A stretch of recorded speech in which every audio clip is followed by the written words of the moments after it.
Sounds All good. right. So how you been, Sam? We're getting close to the holidays. We're approaching what's Thanksgiving in the United States. Hmm. Eventually going to be all the holidays around Christmas, Hanukkah, Kwanzaa, you name it. There's probably going to be some holiday that someone is celebrating. And today we'll talk a little bit about language practice. We'll introduce ourselves, give people a chance to comment and ask questions, and hopefully get some expertise from the language masters, the language nerds, Sam and Ruben, and hopefully we can provide some insight for them as to how they can really figure this out before the year ends. What do you think? I think it sounds awesome. And happy holidays to all of you. A little early. I hope Happy you're holidays. happy holidays. That's the PC way to say it, so we don't offend anyone because Yeah, that's true. there are so many different holidays, and we don't want to leave anyone out. We want everyone to be included. That's So absolutely true. yeah, and So I hope you're all enjoying preparing your turkeys or lighting your candles or hanging your ornaments or whatever it is that you do for this time of year to celebrate the change of seasons and the end of the year and all of that. So it's a yeah, lots pleasure of to stuff be going here. on.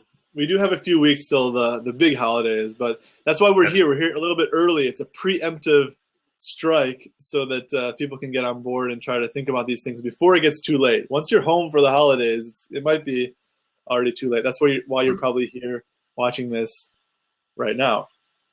So I'll introduce myself first. I'll let you do the same just after. My name is Ruben. I'm the founder of Linguistics Pronunciation, which is my attempt to help anybody who wants to develop natural sounding pronunciation in various languages: Spanish, Portuguese, Italian, Hebrew, and even English. And we do this so that people can build confidence, because we know that learning languages and speaking with new people is always kind of frustrating. We do it to make positive first impressions, and because that always kind of puts me at ease for the rest of the conversation. And I know that for many people, it's always kind of an anxious feeling when you go into that conversation. So the first impression is what I always focus on for students or for myself, so that you can impress people in the first like 10 seconds. So the pronunciation is a big thing for me. It's what I'll talk a little bit about today, actually a lot about today.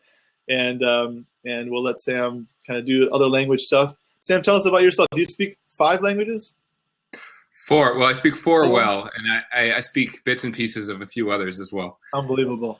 And my name is Sam, as Ruben said, and I am one of the 2 founders of Linguas Francas, which is an online language school. We teach primarily English, but also Spanish and Portuguese. And I personally work with professionals and entrepreneurs around the world, and I help them learn English so that they can reinvent themselves and reinvent their businesses. Because, learning a new language in today's world really, really helps professionals and businessmen and entrepreneurs all over the world, business people, businessmen, businesswomen, all over the world. It really helps them engage a wider audience. In today's global economy, it matters to be able to speak multiple languages, especially English, which is the lingua franca around the world, which is actually what inspired Slide that in there. the name, Linguas Francas. So that is what I do. And I'm here to talk about learning languages with my fellow language nerd, Ruben. Nice. Sam, what do you think is the biggest limiting factor for people when it comes to learning a language, business or otherwise? Well, it depends on the individual, I would say. For many people, it's time. But I think probably even for those who think time is the limiting factor, I would say the greatest limiting factor is probably knowing where to start and where you should go after you've started. Because sometimes, it's really hard to know where to start. I think that's one of the hardest things. Once you start, that's a huge step. That helps so much. But sometimes once you start, to maintain progress and to keep moving in a positive direction, that can be a little tricky. And it really helps to have someone, either a friend who's learning the language at the same time, who you can exchange ideas with, or a professional or language nerd like Ruben and me, to help guide you and help you say, this is an area that I think would be beneficial for you to work on, and here are some ways to do it. Yeah. For example, how about you? What do you think? Oh, I think I completely agree with you. The time is a big factor for people, especially people who are working full-time jobs, have families. You see these people, younger people who are learning languages and still maybe even struggling to manage their time. But when you get to a certain age where you got commitments other than this language, or you're just learning it for fun, and it's not really a requirement or obligation, it's really hard to find the time because, again, you got so many other things that are potentially a lot more important. And so what do you do with that little time you have? And so I think this is a nice, appropriate transition into the holidays because, man, we have so much extra time, don't we, around the holidays? This is a chance to be with our family. It's a chance to be off of work. It's a chance to really, doing whatever you love. And so it's a great time of year to, as opposed to the checking out and okay, it's the end of the year, I'm kind of done with everything. We'll wait till January till we are productive. It's a time to really take charge right now, figure out what you can do with that extra time that you might not have had the rest of the year, and apply some of the principles that we're going to share with them today of how you can really manage that time. So that's the first thing I would say. The first tip for everybody here is really to take advantage of this time that we have that's extra. Whether it's, a lot of people like to spend time with their families, but then they learn very soon after, maybe an hour or two in, that their family annoys them, or that there's certain people in their family they don't want to spend as much time with. To be very blunt, this is the time that you can, of course, use for yourself, and you don't have to be, necessarily talking to every member, every cousin, every aunt, uncle, and stuff. So, what do you do with your free time around the holidays, Sam? Is this something that you'd ever use for language learning? How could we take advantage of this time? I absolutely use it for language learning. One reason is to escape from your family, which everyone loves their family, but eventually when you hear a story, an embarrassing story for the 30th time, you get a little tired of it, and you kind of feel like, all right, I'm gonna go in my room and do something else for a minute. That's one way, but also there are ways that in which you can interact with your family and still be practicing languages and thinking about these things. Like if you care about languages and care about discussing these things and thinking about these things, you can have really interesting discussions with your different family members about how learning different languages changes the way you think. For example, I've totally nerded out on my family members, talking to them about things like, Guarani, which is an indigenous language that a little over 5 million people speak. I speak some of it. I speak some Guarani because I lived in Paraguay for a year in South America. And they have 4 different words that are different kinds of quote unquote brother.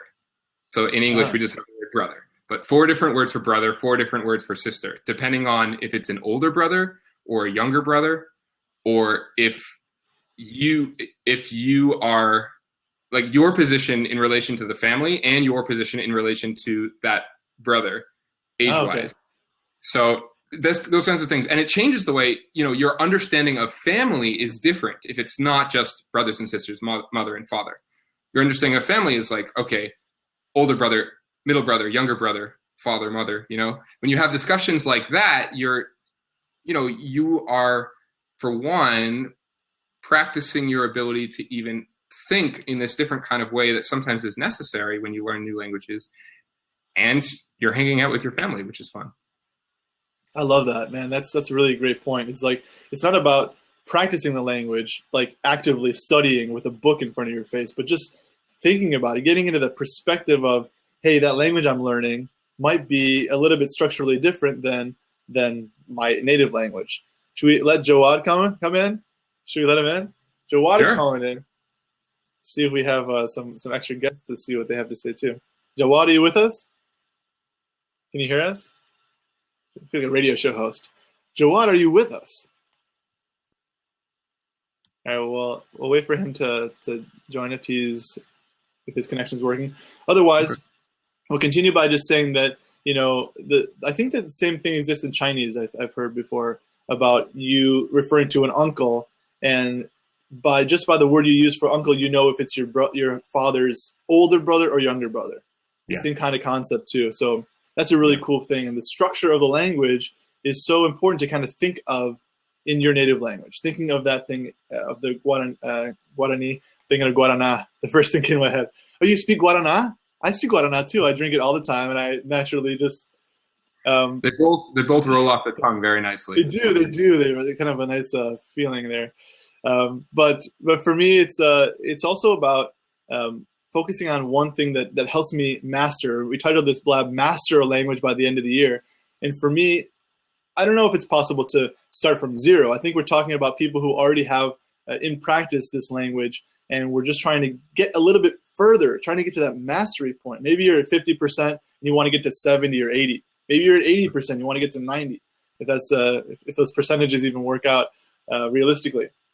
For me, and for a lot of people, the focus you can put is on pronunciation. I just read the comment about Korean, and I was like, focus on Korean, on pronunciation, and the idea of sounding natural in your language before focusing on new vocabulary and new structures is to say, where do I stand with my pronunciation? How do people view me as a speaker? Do I have a strong accent? Do I know which sounds and which places I could improve upon? And those are things that aren't easy to do alone. But it's another maybe suggestion we have for other people is to focus on, whether it's the structure, whether it's the pronunciation, is to focus on specific goals. Right? We mentioned you have a lot of time. We have extra free time during the holidays, and we're trying to figure out what to do with this time. And in your head, if you know exactly, we use this kind of a general term, focus on your goals. But I mean, specifically, we know that there's lots of things to focus on, lots of goals that you could make. The more specific, the better, right? Mm-hmm. The idea of pronunciation as a focus for me is it makes the whole perception change completely. And I'll tell you a quick anecdote. It happened to me about a month ago. I was flying. I'd like to travel a lot, try to keep in touch with the world, make sure that I'm connected and staying just the language nerd that I am. And so I was flying from Spain to Israel, to Tel Aviv. And I had like a passport check before I went to Israel. And the woman in Hebrew, because I speak a little bit of Hebrew, asked me if I wanted to speak in English or Hebrew. But she asked me in Hebrew, she said, Ivrit or Anglit, right? Hebrew or English. And so knowing those words, I replied in Hebrew and I said, Anglit. I said English in Hebrew, but there was this accent. I said one word. And she looked at me as if she didn't know if I was an Israeli just messing with her or if I was like, she just was confused. And I thought to myself, that's really powerful. I said one word and I've already got her guessing.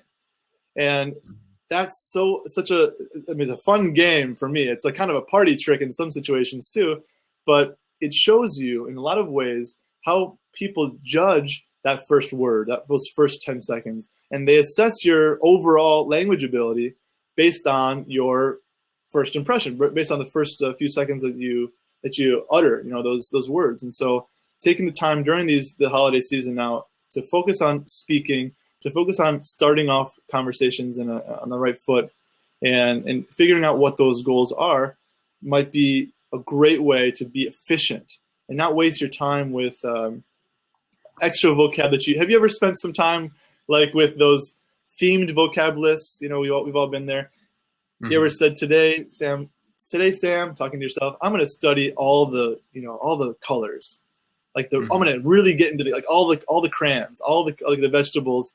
You want to get into something really, really specific. And for what? How often are we going to use those words?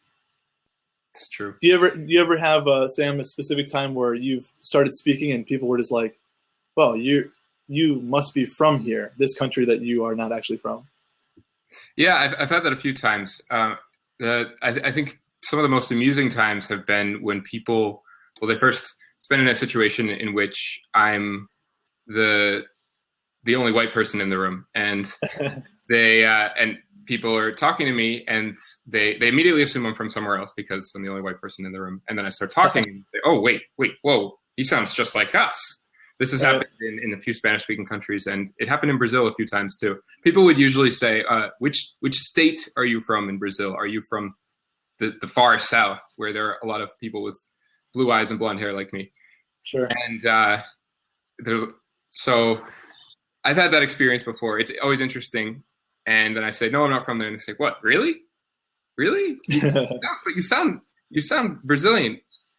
Parece brasileiro. But yeah, anyway, something that I think is important too, like you were saying, pronunciation really matters. It's great. It's fun to be able to, fool the person and think, oh, I'm acting like I'm from here. But it's beyond that. It's not just to be tricky. It's also to be able to have a real meaningful conversation with someone. Because when you first meet someone, if they just think, oh, this is someone who is from somewhere else, and that's all, immediately, right off the bat, that's all they're going to think about. They're going to think, oh, this isn't a person, this isn't a friend, this isn't a friend, it's a foreigner who has this other lifestyle from somewhere else.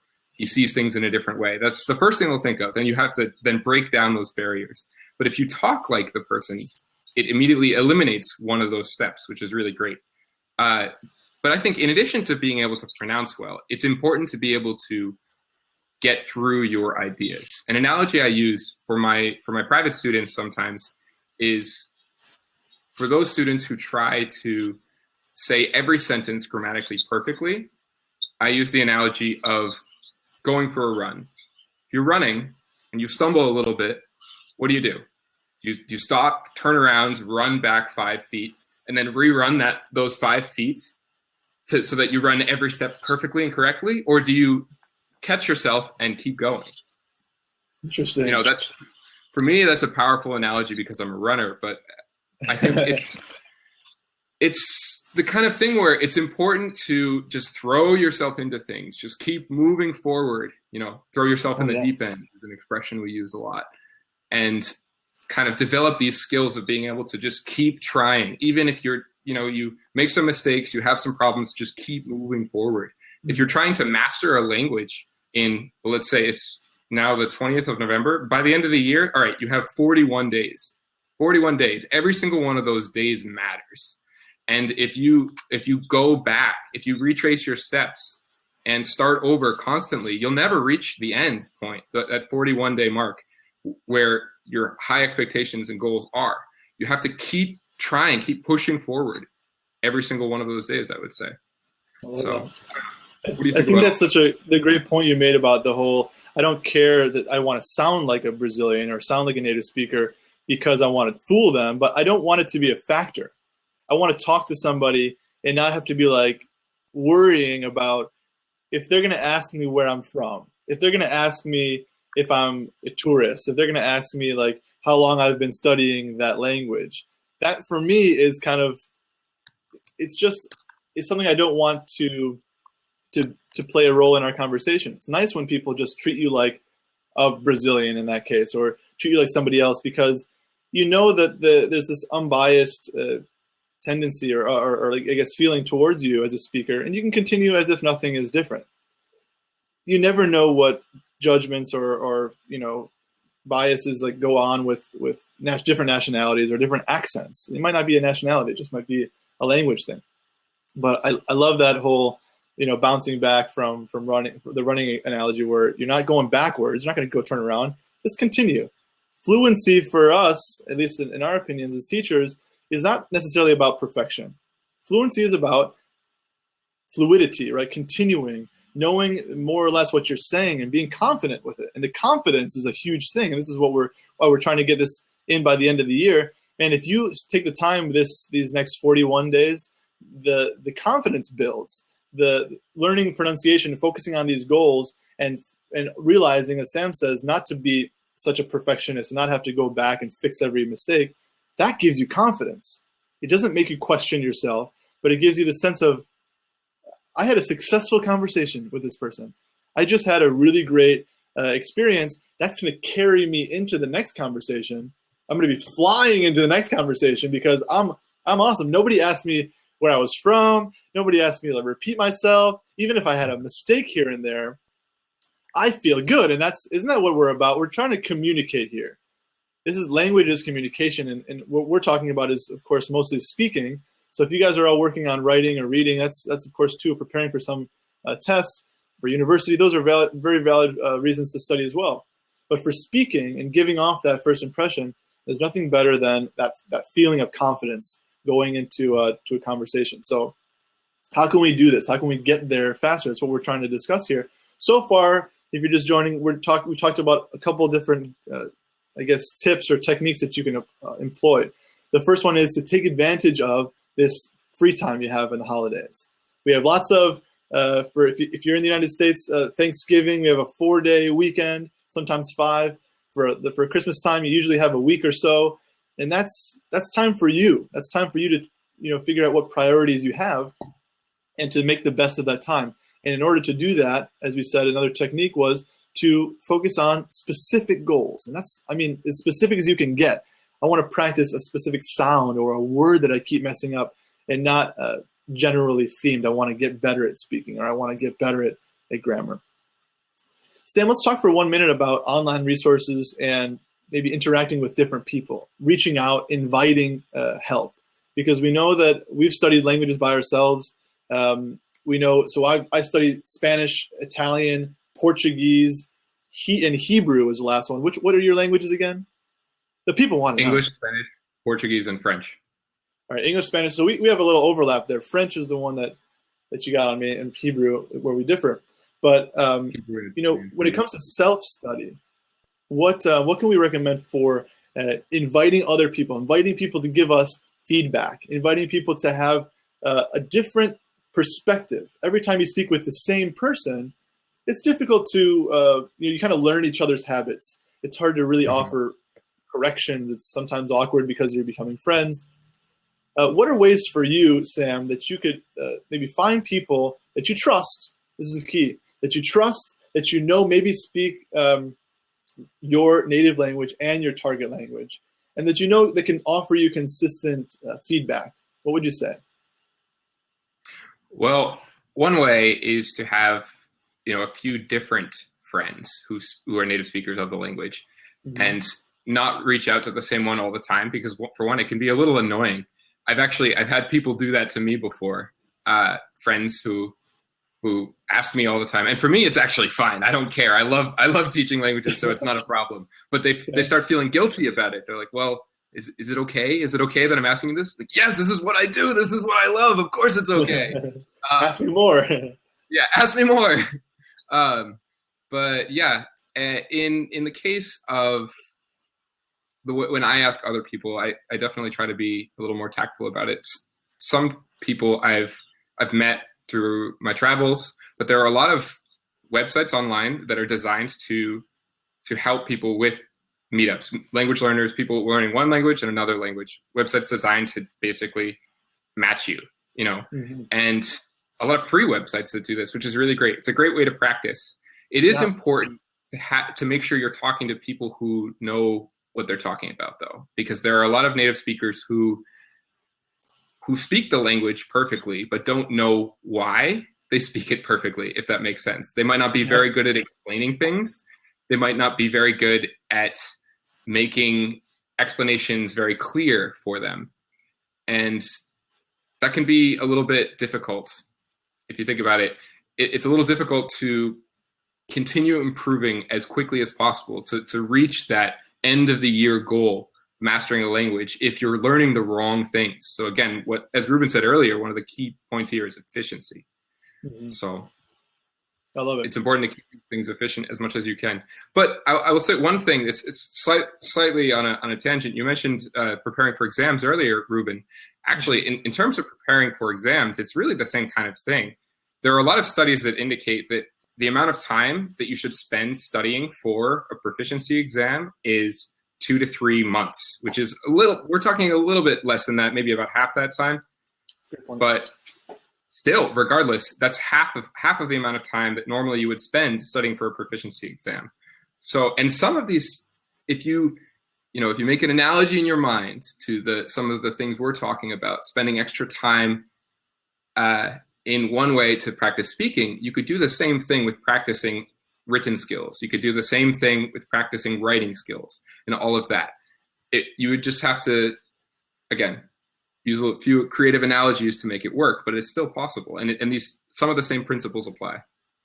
Absolutely. And that 2-month period is pretty close to 41 days. I mean, it's a little over a month that we have, but to try to do this by the end of the year is it's definitely possible. It's definitely feasible. It's a practical thing. If you're thinking, well, I can't really make that progress. It's it's enough time. It's enough time to make a difference. And I think that point that you made, Sam, about choosing the right contact, the right helper, friend, contact. The idea that somebody's a native speaker doesn't necessarily mean they could A, give you the right answer, or B, explain it well enough where you would make it where it makes sense to you. All the time, I'm always happy when I get questions, because I'm like, wow, you really did ask the right person in the most humble way. I don't think that if you were to ask just any native speaker that you would get the explanation that I'm about to give you or the insight that I have, because of course we think about this on a daily basis. It's so much more fun to do that for ourselves. So that's a big point too. So figuring out not only the fact that you need to invite help, get people that you trust that will give you feedback. We'll come back to this feedback word in a second, but that you can invite the right type of people, the people that are knowledgeable. Maybe they're teachers, or maybe they're not. There's plenty of people who are knowledgeable about their language that aren't teachers by profession, right? Mm-hmm. So going back to the idea of feedback, this is one thing that I've noticed, maybe a final tip that we can give people, is that if you're looking to improve, most people, I would say, in my experience, will turn to the internet with lots of resources. We can mention a couple of them maybe here. Blab is a great one. We'll self-promote the Blab. Yep. Periscope as well, if you're looking for people just to listen to. I've found conversation partners on GoSpeaky, italki. I've used them all. I think they're all great. I don't think there's anyone that's really bad. But the point is, instead of only listening and only taking it in, only like reading and doing that kind of passive learning, is the idea that you need to speak and you need to produce the language and try to make these mistakes or try to get those sentences out with the person that you trust. And that way you get the feedback that you need. Absolutely. It's really hard to self-assess or self-identify, what do I need to focus on? What is that specific goal that you mentioned, Ruben? I don't know what that goal is going to be. And so, of course, if you're stuck on this, we have lots of resources for you, including ourselves. You want to send us a message or leave comments here. We're happy to respond to those too, or just point you in the right direction. If we don't speak that language, and some people are learning Korean, I got few tips on Korean. I would love to learn Korean myself, but it's a process. You want to hear what Korean I know? I know how to say I love you. Ready for it, Sam? This is my true meaning for you. It's for the Wu-Tang Bunny. 나는 너를 사랑해. 나는 너를 사랑해. Pretty good? Or 나는 테니스를 친다. I play tennis. Yeah. Great. That was good. Pretty good. I got it very nice. So that's pretty good. Thanks, Wu-Tang Bunny. The point is, you don't have to speak an entire language to show off one line, right? I practice that line a lot, actually.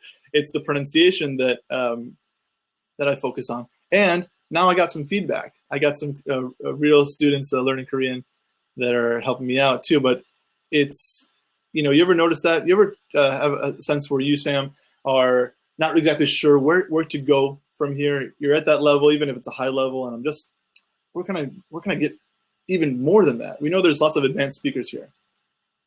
Absolutely. So, okay, one thing that's I think is very important that you mentioned earlier which was a really fantastic point, was the whole idea of reproducing the language. We go back to my running analogy. So you can't become a better runner by watching videos of people running. Right. You can't become a better runner by reading books about people running, really. Maybe a little bit, maybe you'll get a tiny bit better, but you got to get in shape. And to get in shape, you have to run. Or you can do other forms of exercise to get in shape. That works. And it will make you a better runner. But unless you're out there physically doing something, unless you're going through the motions, you're not going to get faster. And the same way, unless you're speaking the language, you're not going to get better at speaking it, at least not at the same rate. So yeah, in terms of other resources to find, to continue, pushing for that mastery level, to really get to the point where you feel like I'm making incredible improvements in a short amount of time. Honestly, some of the resources we've said are fantastic. If you do various language exchanges, and also if you have actual classes, if you have the opportunity to speak with other people learning and with best of all, native speaking teachers, if possible. Well, in theory, best of all. Not always, but in theory. And, sometimes even if you don't have any of that, there are other ways as well. If you can record yourself speaking about something, let's say for an assignment for yourself, you say, all right, I'm going to talk about politics let's say politics in Peru for 90 seconds without stopping in Spanish. If I'm going to talk about that. So if you do that, you record yourself doing that, and then you send it to a native speaker and you ask for feedback on your pronunciation, on your grammar, on your ability to express yourself, on your idiomatic expressions, and how they would say things differently. That's another way. And the best thing about that also is if you make recordings of yourself speaking, you have this original first draft. And then if, let's say, a month later, so almost at the end of this 41-day period, almost you make Christmas time, recording. Right? Yeah, Christmas time. You make another recording of a similar topic. Let's say this time it's politics in Bolivia, which is right next to Peru, because you don't want to talk about the same exact thing. Of course. Exactly. But politics in Bolivia.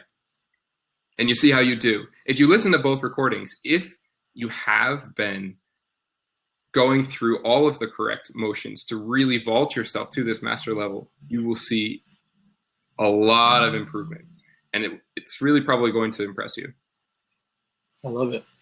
Man, I'm reading here the history of Korean. Sorry, Wu-Tang Bunny, you got me all distracted. The answer, the message is very, very clear though too. Being able to, going back to the physical practice, running or playing a sport is clearly different than watching a sport, right? It involves muscle memory. It involves using your mouth, using things in your mouth that you might not even know you're using, these different muscles. And it's definitely a different process when you're producing it than when you're watching it. And recording your voice, man, is that the best? I even recently, with a lot of students, I work with many clients online via Skype. And one thing that I've added recently is a WhatsApp service. Basically, I'm on call for WhatsApp recordings. I will, if anyone's interested in this, send me a message. I'd be happy to talk more about this. But if you, because it's so easy, you just hold down the WhatsApp microphone and you just talk and let go, and you've already sent it to me. Instead of making a video or whatever, putting it on the computer, and any extra process is always some tedious thing that nobody wants to do. So using WhatsApp to send messages, hey, it's almost like a mini TOEFL exam, right? The speaking part. You have 45 seconds, hold down the button, choose a topic, and go for it. And like you said, you have the recording for future comparison to see where you come from. I don't know. I wish I had done this before, because I'm thinking to myself, it would be kind of cool to see past Ruben speaking Spanish, right? Yeah. It would be kind of cool to see the progression. It's almost like that movie, Boyhood, or the one where that took 10 years to film, where you can kind of see the progression. When that person watched himself growing up, it's really interesting to see how far you've come. And you don't see things grow, anything, flowers and trees. But when you watch the Discovery Channel or like Planet Earth, and you watch it in real time, how the trees are growing and the flowers are growing, you're like, that is amazing. I didn't realize how that happened. And I think of that as a real transformation. And so it doesn't take that much time, right? Can we reiterate real quick as we wrap this up, the techniques to get in this extra practice, master a language before the end of the year? We have 41 days, as Sam pointed out. We have a couple holidays, maybe more if you're really into this season. You want to take extra time off. We have free time, taking advantage of this extra time. We have ways to set our goals, specific goals. We're giving you lots of techniques here to maybe you have new ideas that you never heard of before, whether it's recording your voice, getting someone that you trust, inviting help, finding the right partner, someone that you know will give you consistent feedback, will be honest with you, right? How many times do you have people that are just like, not into the whole, they don't want to offend you and they don't want to correct everything. When we as students were like, yeah, offend me just for now, I don't really care. That's fine. That's something that'll get me there. Put into to practice these simple techniques. Ask for help, and we're happy to help. If you guys follow us at Linguistics SF, is in San Francisco. If you're curious, that's where I started my business. And Linguas Francas, we're here to help in English, Spanish. You heard Sam's languages: Portuguese, French. If you're learning Hebrew, if anyone on here is learning Hebrew, why? Why? I'm kidding. But send me a message too, and we'll be happy to talk more about this.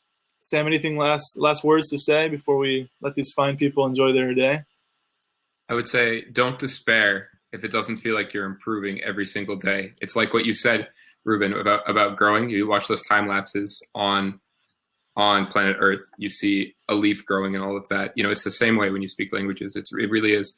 And Absolutely. You have good days, you have bad days. You might feel like one day you're on fire and everything you do is perfect, and the next day you can't even move your tongue. So don't worry. Keep trying. Keep moving. You'll stumble. You might even fall. Even if you get your face in the dirt, just get back up and start running again. Don't stop. Nice. Well, thank you so much, Sam. Really fun to talk about languages, and thank you guys for joining. Anyone who's watching, thank you all so much for being here. Really had a good time. Every Friday, we're here every Friday, blabbing about languages and ways to help you get better and try to look at it in a different way and try to master different aspects of it. Just follow both of us, either one of us, both of us, all of us, other people that you see in the chat, and we'll be talking about this stuff for a while. So look forward to seeing you guys very soon. And you too, Sam. Come to our next blab. All right, take care, guys. Take care, everyone. Have a good weekend. Bye-bye. And happy holidays. Happy holidays.